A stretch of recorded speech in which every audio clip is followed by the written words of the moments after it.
Welcome back to Philosophy and Ethics in Games, the series where I break down the stories in some of our favorite games and ask the tough questions to figure out what is right and what is wrong.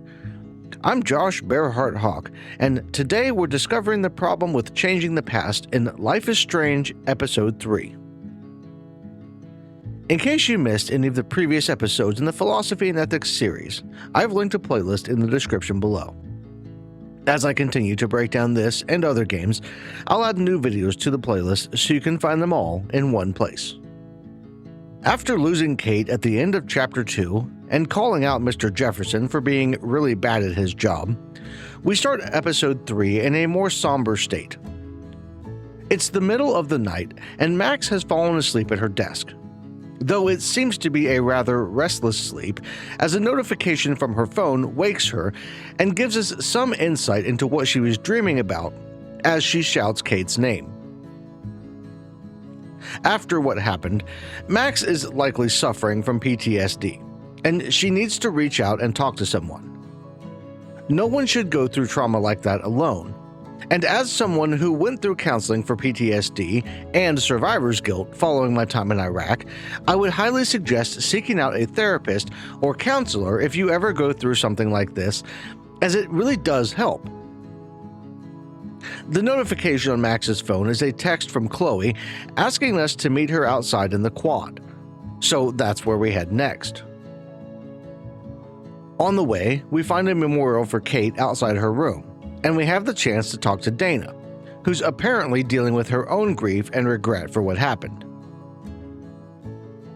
Meeting Chloe, we find out she wanted to meet us because she borrowed the keys to the school from her stepdad, David, giving us the ability to check out the school at night and snoop around a bit for any info that might be useful. The one big thing of note as we prepare to break into the school is that Victoria and Mr. Jefferson can be seen and heard leaving likely much later than they should have been there, raising all kinds of questions. From the conversation they're having, it's pretty clear that Victoria wants to do something more than just talk, but to his credit, Jefferson shuts her down. This scene, however, should not be happening. For starters, the pair of them being alone is just asking for some kind of trouble. Jefferson could pull something, or Victoria could claim something happened that didn't, and in either case, it would be his word against hers. In a perfect world, this wouldn't be an issue, but in reality, there should be a third party there to protect both of them. Especially in this situation, because while Victoria may be over 18, the age typically considered legally able to consent, he is her teacher and therefore has power over her grades. This power dynamic means that she might feel obligated to do things that she wouldn't really be willing to do under normal circumstances, or that he could feel some kind of pressure because of some perceived risk that exists if he doesn't say or do something she expects. It's a big reason why even many colleges have rules or regulations about faculty and students dating. And we see a hint of the possible problem play out as Victoria actually does threaten Jefferson. On the one hand, showing this risk and having this play out makes sense. But there is a dark side to this as well. Too often, when a woman comes forward with allegations, authorities and many others hesitate to see the report as credible because media like this tends to lean into the idea of women using false allegations as some kind of common occurrence. Movies, TV shows, books, and games make it seem like women are just going around and lying to get what they want or to get back at men all the time. But this just isn't the case. False allegations do happen, with most reliable studies on the topic showing a false allegation reporting rate between 2 and 10%, but with proper investigation, those allegations can be sussed out. The most important thing we can do, as a society and within our system of justice, is to take every allegation seriously while also adhering to the idea of innocent until proven guilty. We shouldn't just jump to conclusions either way, and we should follow the evidence to wherever it leads. After Victoria and Jefferson leave the area, Chloe and Max head into the school and make their way to the principal's office. They aren't able to locate a key to the office, but that winds up not really being a problem, as Max is able to collect some materials from the science lab and a few other places to build a small bomb to break open the door.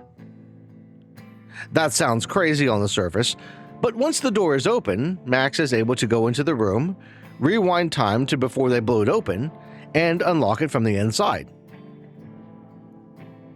For the purposes of this video, we'll just grant that all of that makes perfect sense and has no holes in the plot whatsoever.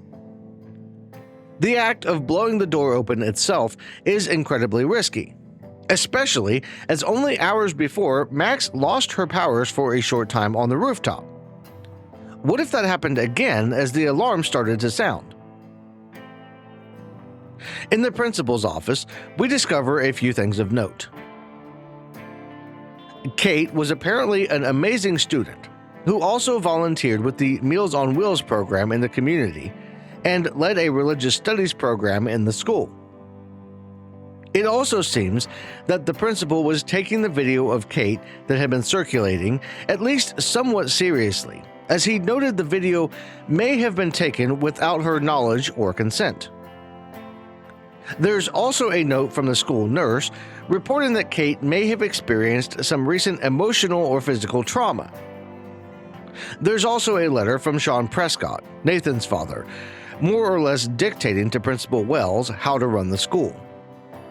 We'll file that one under the typical rich prick behavior and move on. Speaking of Nathan, we also learn that while his official record at the school is exemplary, he actually has a lot of really bad notes in an unofficial record the principal keeps. He's seen as disruptive at times, with erratic behavior patterns, though anything negative, like a strange drawing where he scrawled the words "Rachel in the dark room" over and over, is kept hidden per a letter from his father threatening to pull Nathan from Blackwell, along with the family's funding, if his demands aren't met. It's very clear that Nathan has some psychological issues and should be seeking help, and possibly medication, though his parents aren't exactly concerned with what might be going on with their son. But all of that is really just window dressing for the overall story. And the main thing I want to hone in on here is the big choice we have to make before leaving the office. In the top drawer of the principal's desk, Chloe finds an envelope labeled Handicapped Fund, containing $5,000, and we have to decide whether to let Chloe take it to pay Frank off or put it back. Under normal circumstances, the right choice is always to leave the money that doesn't belong to us, as stealing is normally wrong, morally and ethically speaking, with a few exceptions. Stealing food to feed hungry children, for instance, would be pretty easy to justify depending on the circumstances. Morality and ethics aren't a black and white topic. There's a sliding scale, and we all have to weigh our own sensibilities when it comes to right and wrong, depending on whatever factors we find ourselves facing. In this instance, I chose to keep the money based on a couple of factors. For one thing, I don't think the principal's hands are clean in the things that have been going on in the school. He's been taking what amounts to bribes from the Prescott family to keep their son squeaky clean on the official record. And something tells me that this stack of cash is part of that scheme. I really wouldn't be surprised to find out that the label of Handicapped Fund on the envelope was his way of masking some shady deal with the Prescotts or someone else. Adding to that, Chloe's life could be in danger if she isn't able to pay Frank back, meaning that money could literally save her life. And if the cash was meant for something nefarious, or was not actually being put into improving the school for handicapped students, then using it to save Chloe instead could actually be a net positive, morally speaking. Of course, it's always more complicated than that, which is why I encourage you to go into the comments and share your thoughts. Do you agree or disagree with the decision to take the money? Why? All I ask is that you remain respectful with each other when debating and always focus on the ideas and concepts over trying to tear each other down. Disagreeing is okay. Resorting to ad hominem attacks isn't. Max and Chloe wind up sneaking into the pool after they finished up in the principal's office, experiencing a close call with security before heading back to Chloe's house. After breakfast the next morning, Max snoops around in David's laptop as they've started to suspect he's somehow tied to Rachel's disappearance. And it would seem David is kind of a stalker. He's suspicious of everyone and has some wild privacy invasion issues, and he blames his time in the military for the way he is with no apologies.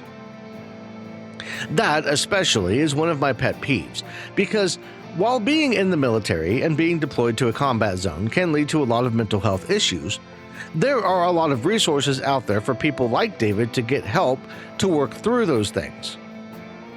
If he's aware enough to point out the fact that he's always on edge because of his time in the service, he should be aware enough to know that those feelings aren't normal, and he should know to seek out help. Chloe, her mom, and Max wind up confronting David about his activities, and while it does potentially seem like he's hiding some good reason for his spying on Kate and the others, he refuses to elaborate and even resorts to blatant sexism before being kicked out of the house by Joyce. Once that's been dealt with, Chloe and Max head over to the diner to borrow the keys to Frank's RV and snoop around for clues to Rachel's disappearance. But instead of implicating Frank in the possible crime, Max finds evidence that Rachel and Frank were a couple. This hits Chloe pretty hard, as she doesn't believe that Rachel could have been lying to her. The revelation opens old wounds, and during a conversation in Chloe's truck after leaving the RV, we learn that she has a lot of grief around her dad's passing that she hasn't worked through. She blames her dad for walking out the door on the day that he got in the accident. She says that she feels like he actively chose to leave her.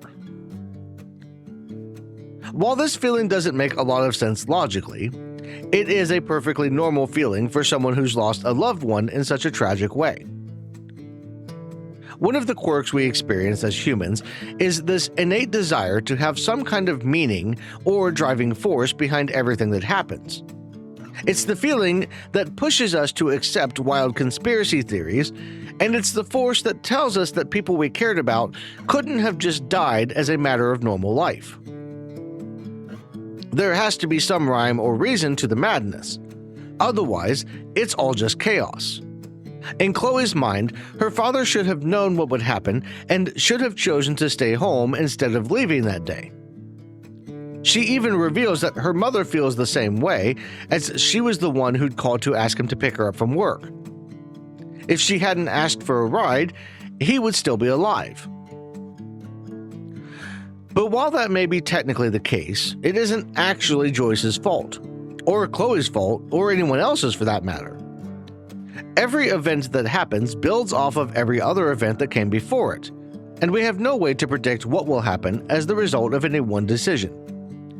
If Chloe or Joyce would have known William was going to be involved in a wreck that killed him, it might make some sense to blame themselves for not stopping it.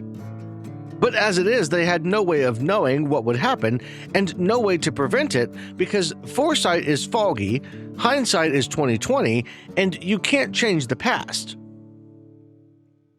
But if you could change it, would you? If you could go back and change something like a loved one passing away from a preventable accident or error, would that be something you should do? Max is faced with that very question as we walk into the last moments of this episode. Back in her dorm, she picks up a photo of her and Chloe that Joyce had given her that morning. The photo just so happens to be the very last photo William had taken, with the shutter being pressed just moments before he walked out the door. As she stares at it, the world around her begins to vibrate and fade in and out. And before she knows what's happening, she finds herself standing next to Chloe as William snaps the shot of the girls. Max is about as confused as anyone would be, being pulled 5 years into the past, but after taking a couple of minutes to adjust, she settles in and decides that things are going to be different this time. As Joyce calls, Max finds and hides William's car keys, preventing him from taking his preordained final drive. With no way to drive himself, William resorts to taking the bus, and the disaster that ruined Chloe's life is averted. But there are consequences. Flashing back into what we know is the present day, Max finds herself back at Blackwell, sitting in the main yard in front of the school, hanging out with Victoria and the Vortex Club? It's clear something is very wrong, but the extent of the damage isn't completely clear at first. Jumping on the bus, Max makes her way to Chloe's house to check on her friend. Along the way, we discover another anomaly in the natural world, though this one doesn't involve weird weather or celestial bodies. Instead, it appears whales are dying en masse and washing up on the shore of Arcadia Bay. That might normally take the spotlight, but it's actually overshadowed when Max arrives at Chloe's house to discover her best friend is in a wheelchair, paralyzed from the neck down and looking nothing like the Chloe we've come to know. The story of what happened to her will be coming next week, though. Between now and then, make sure to like this video and subscribe to Lost in Games so you don't miss any new entries in the Philosophy and Ethics in Games series. If you want to go above and beyond and help the channel out in other ways, I've got channel memberships and a Patreon where you can get cool perks like early access and your name on the screen of videos while helping me to get new games to cover. Both of those will be linked below. That's all I've got for this one. I want to thank you all for watching, and I'll see you in the next one.